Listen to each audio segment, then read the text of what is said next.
සුදානටම අයිබෝවන් අවසර දෙන්න ඕනේ කරුණු කීපයක් තියෙනවා. I have lots of things to say. කීපයක් තියෙනවා. කොහොමද පටන් ගන්නෑ කොහොමද ඉවර වෙන්නේ කියන කොට දන්නෙත් නෑ. පොඩ්ඩක් ඉංග්‍රීසි භාෂාවෙන් බොහොම සරල භාෂාවෙන් මම කතා කරන්න බලාපොරොත්තු වෙනවා.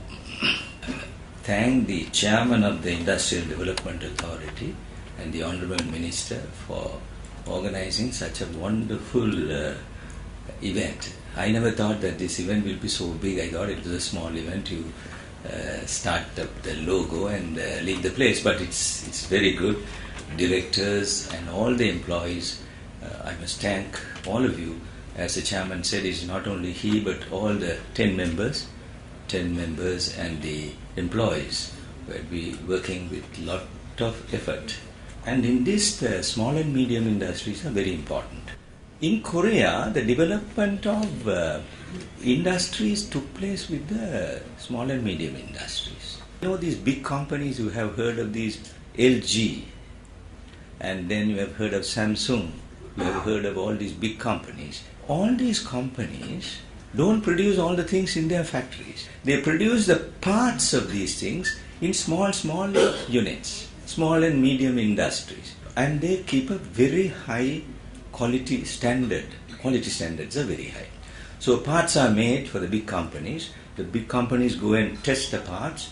Then they assemble your refrigerators or even ships. Hyundai produce ships.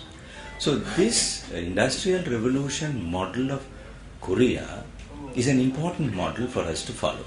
In fact, I must recognize the great president of Korea years ago, Park Chung-hee.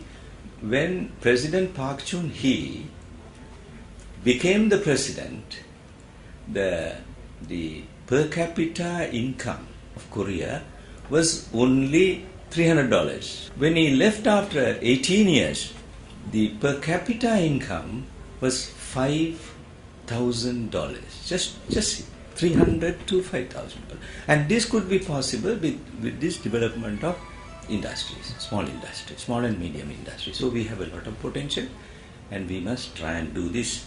And I must tell you that small and medium industries, the present government of His Excellency Maithripala Sirisena is very keen to push the small industries and the medium industries. The central bank governor came and held a meeting with all the people and the banks. And he told the banks, don't take the monies away from the rural areas.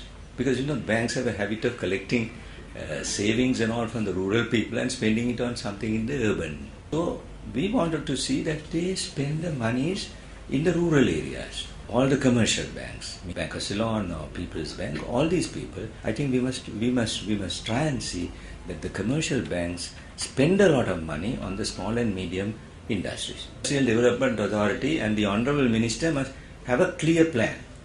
What are we going to do this year? What are we going to do next month? What are we going to do in the 3 years? We must have a very detailed plan of action. What we are going to do. So this requires a lot of coordination. You can't do it alone. So we can coordinate with the departments. We can coordinate with the banks. For example, agriculture department has a lot of potentiality. Industries based on agriculture. Agri-based industries, as they call it. I suppose you go to Thailand or if you go to a place in India, these places have got industries that are related to agriculture. So we went there to a cooperative society. This is AMG, Athanagalla Minuangoda Gampa, AMG. And there I was amazed to see how production of milk is processed into various things like ice creams and so on. Very good work is being done. Now problem is that we need to coordinate all these people. The main problem I see is one of marketing. This requires a lot of reorganization of the IDA. Maybe that you have got a lot of administrative people there, but administrators can't do everything.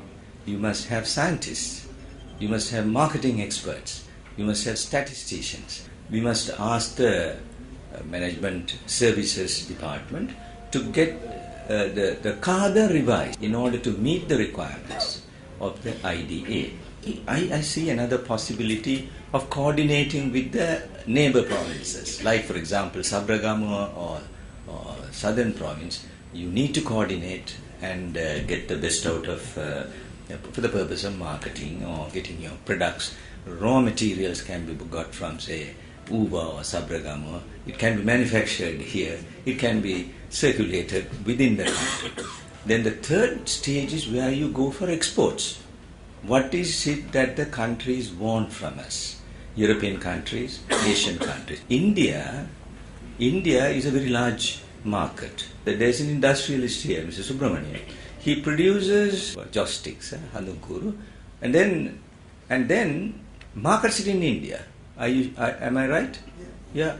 So he produces the Handunkuru in Sri Lanka and markets it in India. You see, India with a population of 1.2 billion has a middle class population of over 400 million. You see the markets around you. China is a market for us in some respects. So therefore, we have the future century is the Asian century. 19th century was the European century. 20th century was the American century. The 21st century is going to be the Asian century. And we are right in the middle. We are in the hub. There's one more thing I want to tell you. Immediately, I think I will recommend to the Honorable Minister and the Chairman that there is a need for school chairs.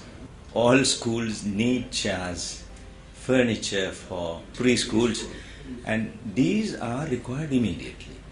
And they need repairs because the children in the habit of breaking chairs, so you let them break and we'll have to make it for them. So I will recommend to the Chairman to immediately take action, make an assessment from the Ministry of Education, how much of chairs, where do you want, then mobilize your people in the field. You have enough people. But industries also can create environmental problems, environmental hazards. So you have to have your industries with a concern for environment. So that is very important. I saw some pictures here of somebody spraying and somebody doing something. You see, now you are painting something, you are inhaling the thing. You are doing something which is dangerous to you.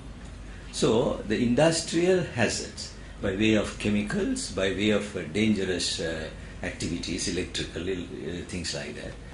And please be in coordination, Mr. Chairman, with the health authorities. Because some people get lung disease. They don't know. We also don't know. It's over a period of time you get this lung disease. So you've got to be very careful about your workers. This is how you have this protection is for that also. Protect their health. A very healthy labor force is very necessary for us. And finally, I must say, it is not last but not the least, is the cooperation given by the Provincial Council. I am very proud to be, I don't want to call myself the governor, I want to call myself the patron of this body called the Western Provincial Council. Thank you very much once again.